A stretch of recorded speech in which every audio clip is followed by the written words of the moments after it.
Assalamualaikum. Waalaikumsalam. Selamat pagi, Nak. Pagi, Bu. Bagaimana kabar kalian? Alhamdulillah luar biasa. Sebelum kita memulai pembelajaran, alangkah lebih baiknya kalau kita mulai dengan berdoa. Bersiap. Berdoa dimulai. Bismillahirrahmanirrahim. Rabbi zidni ilma. Mabari salam. Assalamualaikum warahmatullahi wabarakatuh. Waalaikumsalam warahmatullahi wabarakatuh. Baik, saya absen terlebih dahulu ya, Nak. Ya, Bu. Akmaludin Zakaria, Hadir, Bu. Aisel, Hadir, Bu. Azra, Hadir, Bu. Davi, Hadir, Bu. Fabian, Hadir, Bu. Nurul Latifah, Hadir, Bu. Siti Latifah Binaya. Hadir, Bu. Oke. Semuanya hadir ya. Alhamdulillahirrahmanirrahim. Nah, pertemuan kemarin kita membahas tentang apa? Teks deskripsi. Kira-kira ada yang masih ingat nggak? Siapa yang masih ingat apa itu teks deskripsi? Saya, Bu. Ya, silakan Garil.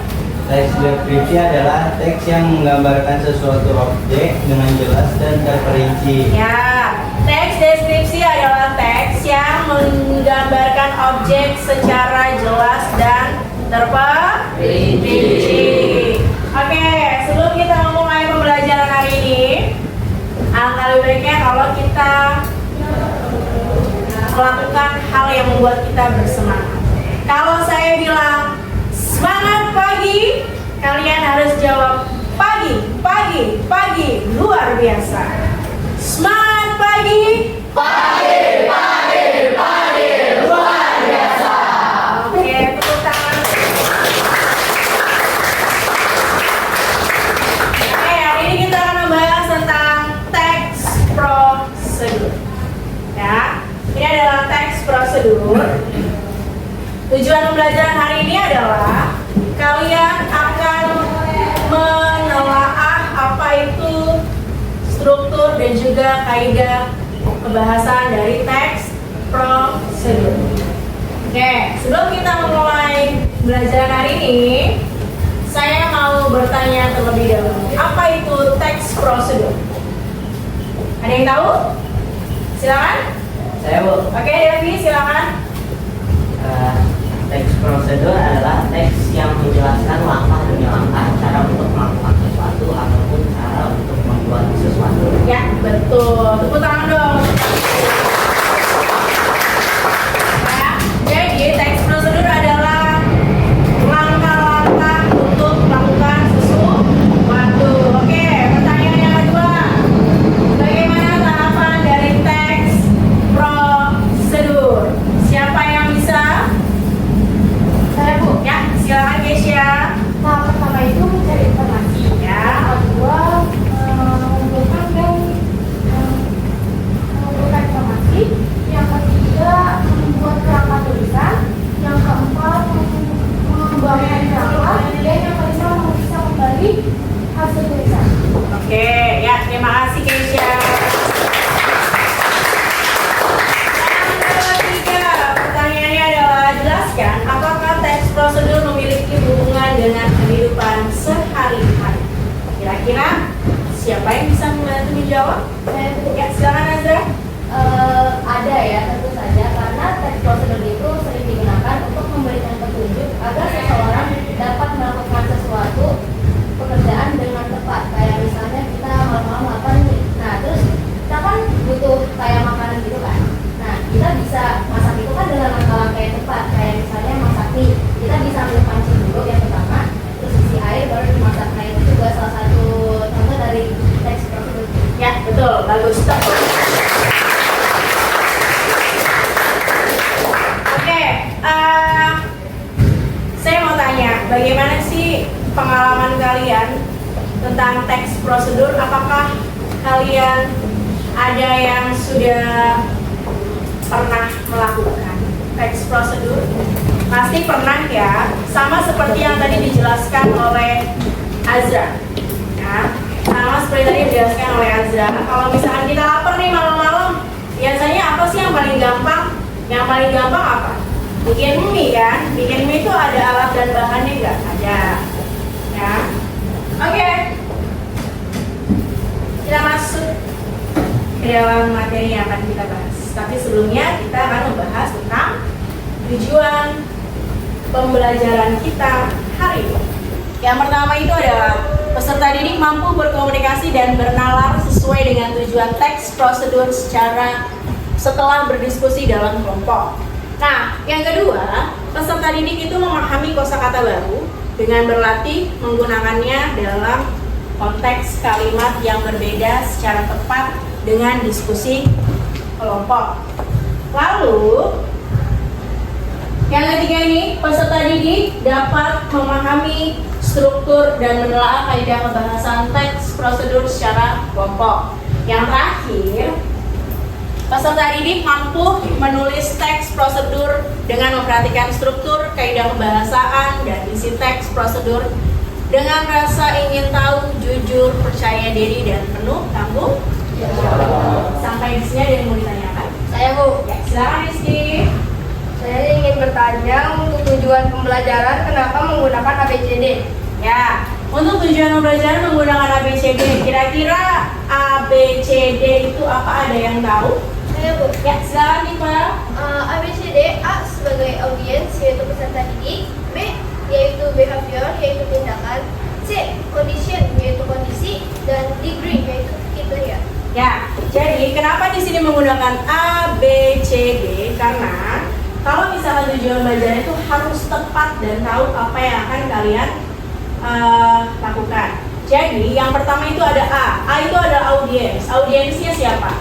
Peserta didik. Itu kalian. Yang kedua itu ada behavior. Apa sih yang mau kalian lakukan?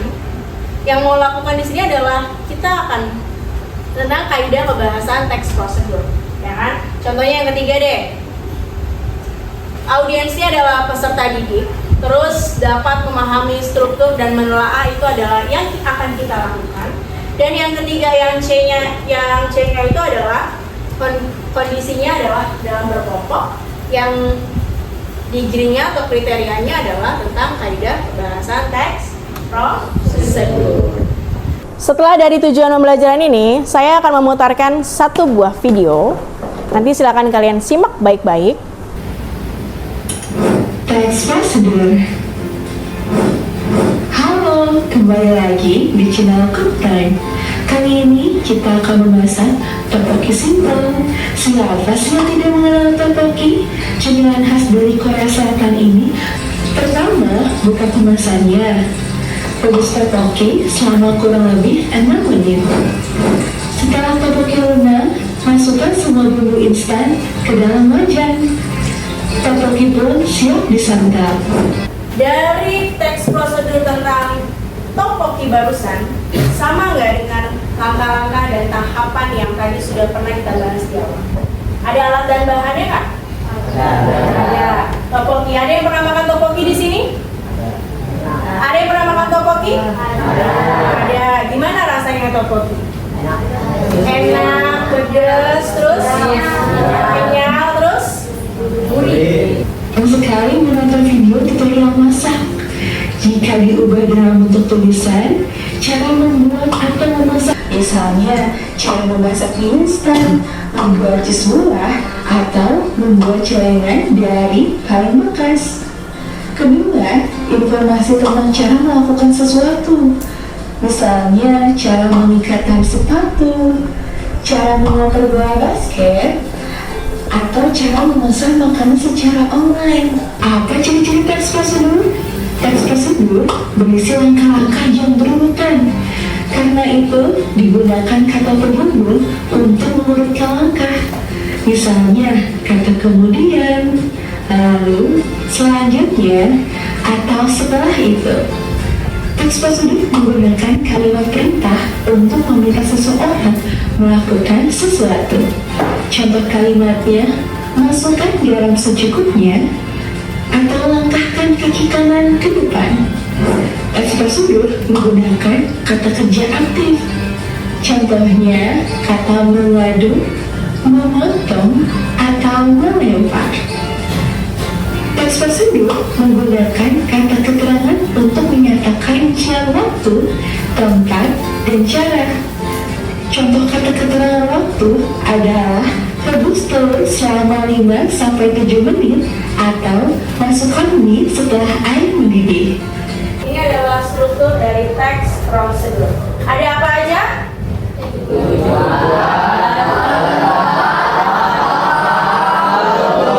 Ya, ada 4 ya. Dalam struktur teks prosedur itu ada 4. Yang pertama ada tujuan, alat dan bahan, langkah-langkah, dan juga penutup. Oke, di sini apa itu tujuan?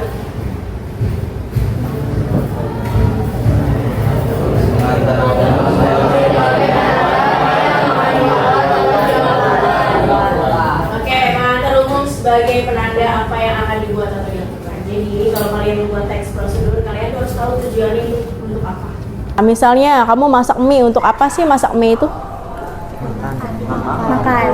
Untuk dimakan supaya menghilangkan rasa lapar. Tujuannya adalah menghilangkan rasa lapar. Ini hanya ada di alat dan bahan dan proses. Jadi sebelum kita membuat itu kita harus ada alat dan bahan. Misalnya masak mie, ada apa aja sih? Yang pertama, panci, kompor, air, mangkok, mie yang pasti. Kalau nggak ada mie-nya, jadi nggak masak mie? Enggak kan? Tidak jadi pastinya. Tidak akan masak mie. Terus yang ketiga itu ada langkah-langkah. Langkah-langkah secara rinci. Urutan langkah secara rinci per tahap inti dari tujuan teks prosedur. Ini adalah inti dari tujuan teks prosedur. Nah, yang terakhir apa? Penutup. Karena sebenarnya penutup itu kamu cuman bilang kayak apa namanya?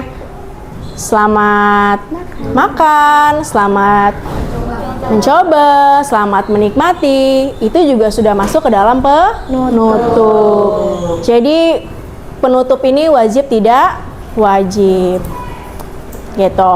Oke, sampai dengan di sini apakah ada pertanyaan? Ya, Lela. Saya ingin bertanya, apakah cara laptop atau menyalakan laptop itu masuk ke dalam struktur teks prosedur?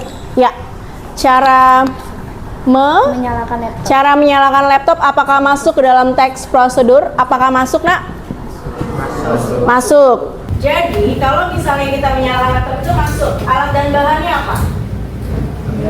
Laptop, kabel casan, kalau ada mouse-nya mouse. Terus stop kontak, keyboard kalau misalkan yang laptopnya sudah tidak bisa diketik lagi. Terus bagaimana cara menyalakannya? Pertama-tama itu sudah masuk tadi laptop, stop kontak itu masuk ke mana? Alat dan bahan. Masuk dalam alat dan bahan. Terus pertama-tama silahkan klik tombol power. Itu masuk ke dalam bahan. Jadi bisa ya cara menyalakan laptop itu masuk ke dalam teks prosedur. Oke, saya punya lembar kerja untuk kalian.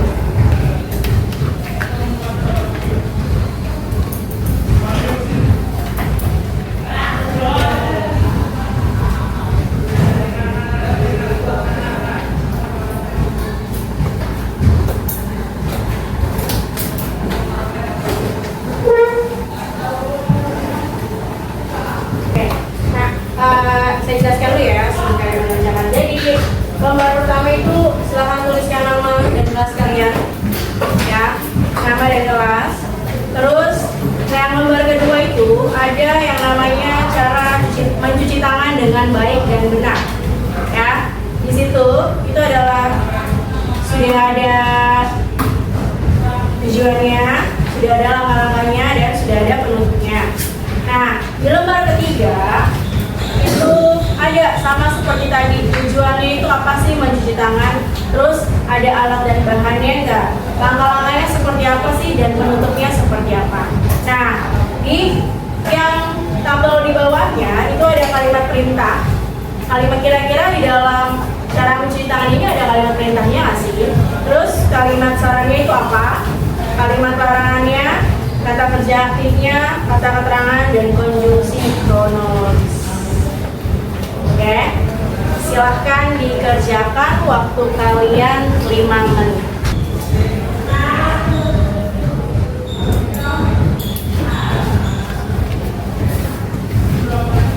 Ya nak, Ini karena apa kalau saya cuman nulisnya sampai keluar-keluar? nggak apa-apa. Ini kan sudah ada tulisannya, ini bagian 1, bagian 2, bagian 3. Gitu, nggak apa-apa.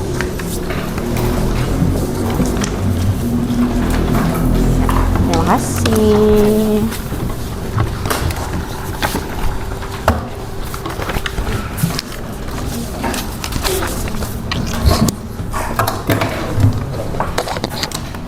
Di sini ada 4 ya, ada kalimat perintah, saran, dan larangan. Terus menggunakan kata kerja aktif, menggunakan kata keterangan, menggunakan kata penghubungan urutan. Jadi harus urut ya. Misalnya 1 apa, 2 apa, 3 apa, 5 apa. Oke. Jadi biasanya kalimat perintah itu dia ada perintahnya. Ya, apa sih yang diperintahkan kira-kira? Di sini perintahnya berarti apa? Ikan air, masukkan berurutan nasi merah, kemudian seret. Jadi biasanya kalau perintah ada yang diperintahkan. Ya. Ini yang kedua. Kalimat perintah masih ini, kalimat perintah larangan dan kalimat perintah saran dan larang. Jadi yang kedua itu kalimat saran. Biasanya kalimat saran apa sih? Di sini contohnya apa sih?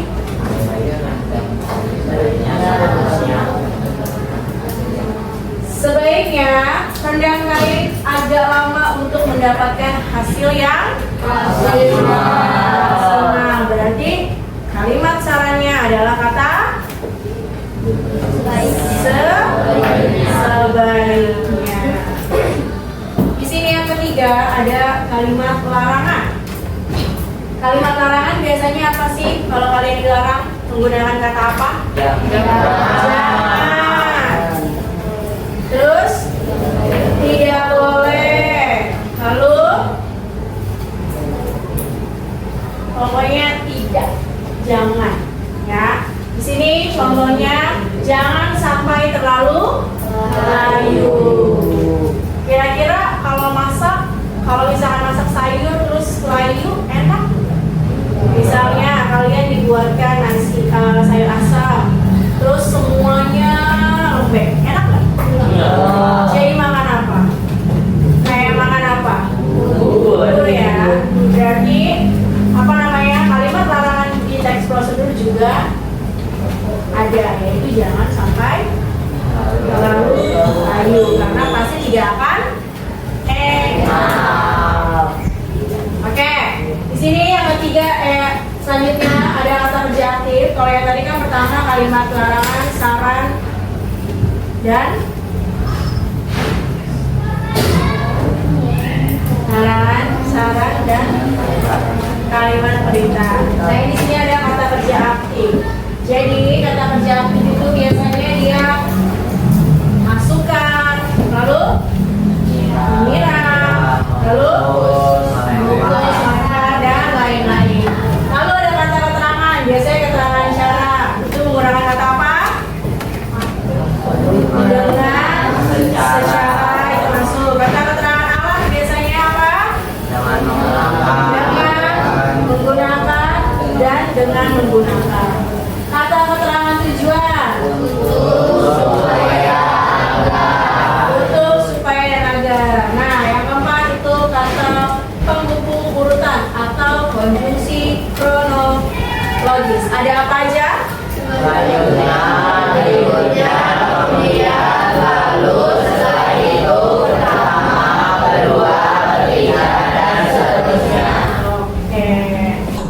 Itu adalah kaidah dari teks prosedur. Nah, di sini itu ada contoh dari teks prosedur, yaitu membuat apa?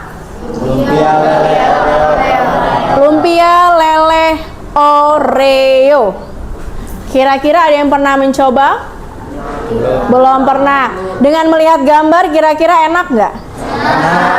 Bagaimana rasanya menurut kalian? Manis, lalu gurih, terus kriuk karena dia menggunakan kulit lumpia. Jadi yang pertama ada apa di atas? Kulit lumpia. Ada bahan ya, bahan yang terdiri dari Kulit lumpia.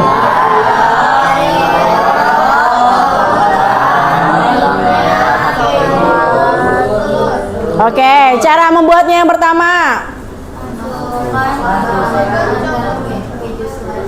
Masukkan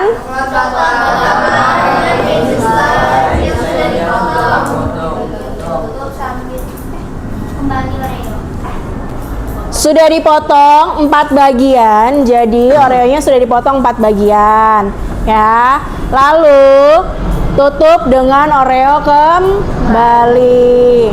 Yang kedua diapain? Bungkus Oreo dengan, lalu rekatkan ulang hingga. Oke, yang ketiga goreng dengan api sedang dan oke, hasil jadinya enak nggak kira-kira? Enak. Setelah ini ada yang mau mencoba?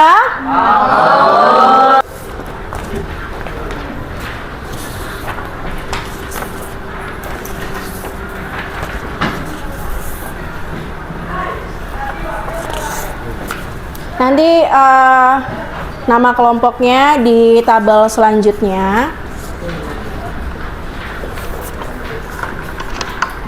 Silakan kalian tulis. Nanti tujuannya di sini aja ya. Ya. Oh ya, saya ini jadi Mayones kan? Di LKPD kalian itu sudah saya berikan fotonya. Itu di situ ada yang mendapatkan gurandil, ada yang mendapatkan salad buah. Silakan kalian tuliskan alat dan bahan, sama seperti ada tujuannya dulu. Tujuannya ditaruh sini. ya, nanti tujuannya di sini nggak apa-apa. Tujuannya di sini kan. Nggak apa-apa. Oke? Ini pakai gram-gram. Iya, perkiraan aja gram-gramnya. Kalian kira-kira aja ya.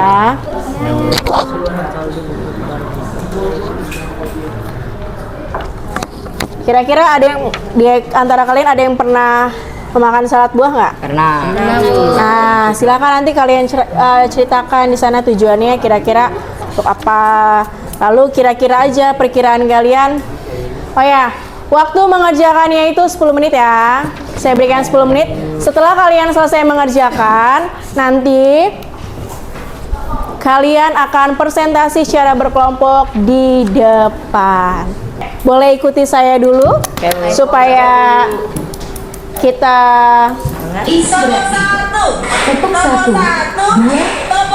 Oke. Ice breaking yang selanjutnya adalah kita main tepuk-tepuk ya. Tepuk 1, tepuk 2, tepuk 3, tepuk 4, tepuk 5, 2 kali tepuk 5. Oke, tepuk tangan.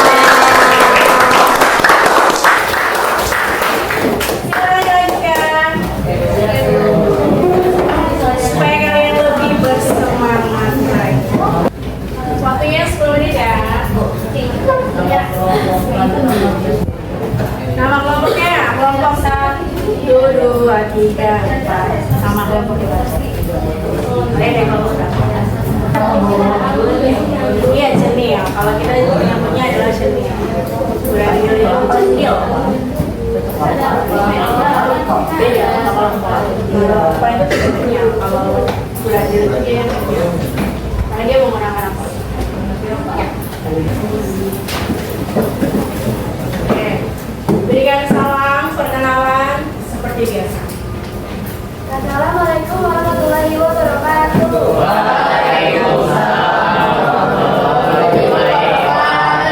Kami dari kelompok 2 akan mempresentasikan tentang hasil diskusi kelompok kami. Sebelumnya, perkenalkan nama saya Rina Aziz.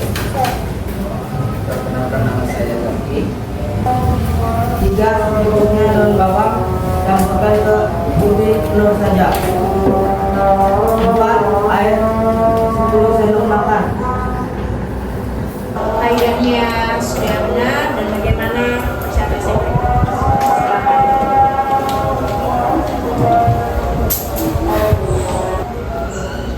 Kayaknya ada yang sedikit salah di bagian kalimat sarannya. Soalnya kan kalimat saran itu ada kayak kata sebaiknya, seharusnya. Nah tadi tuh kami dengar tuh belum ada ya kata sebaiknya sama seharusnya. Oke, harus lebih baik lagi. Oke, berikan tepuk tangan untuk. Jadi kita sudah presentasi semuanya. Bagaimana tanggapannya? Oke, kita simpulkan apa yang sudah kalian dapatkan di pembelajaran kali ini. Kita sudah belajar apa tadi? Tentang apa? Teks prosedur. Kalian sudah membuat apa? Kalian sudah menelaah, lalu membuat teks prosedur. Kira-kira penilaian diri kalian seperti apa? Kalian sudah bekerja sama? Berarti kalian sudah melakukan apa? Gotong royong, bermusyawarah. Apakah kalian sudah jujur hari ini? Lalu terima kasih ya karena kalian hari ini sudah menjadi anak yang baik. Kalian tadi sudah apa? Sudah mengerjakan apa? Mengerjakan yang APD. Terus sudah menelaah. Lalu sudah melakukan presentasi juga. Kira-kira apa sih yang perlu kita evaluasi? Lebih percaya diri, karena mungkin tadi saat presentasi kalian tidak percaya diri, masih grogi ya. Terus kira-kira apa lagi yang harus diperbaiki?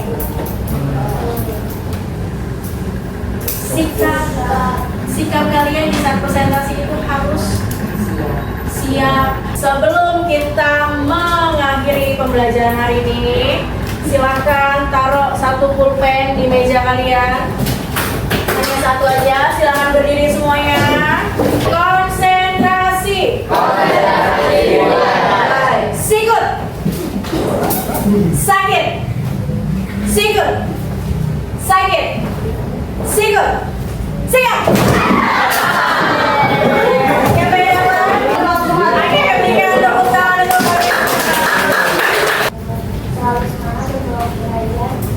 Oke, kata Lela adalah selalu semangat untuk belajar. Oke, saya silakan Karil dipimpin doanya terlebih dahulu.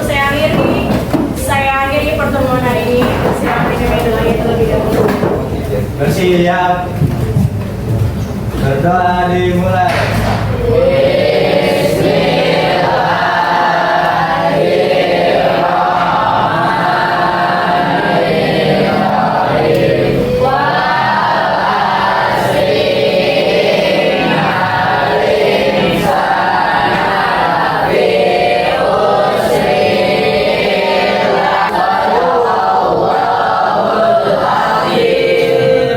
Memberi salam.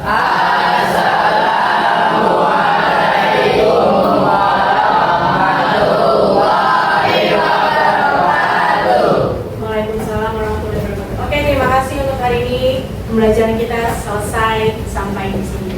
Jadi, untuk selanjutnya kalian harus lebih semangat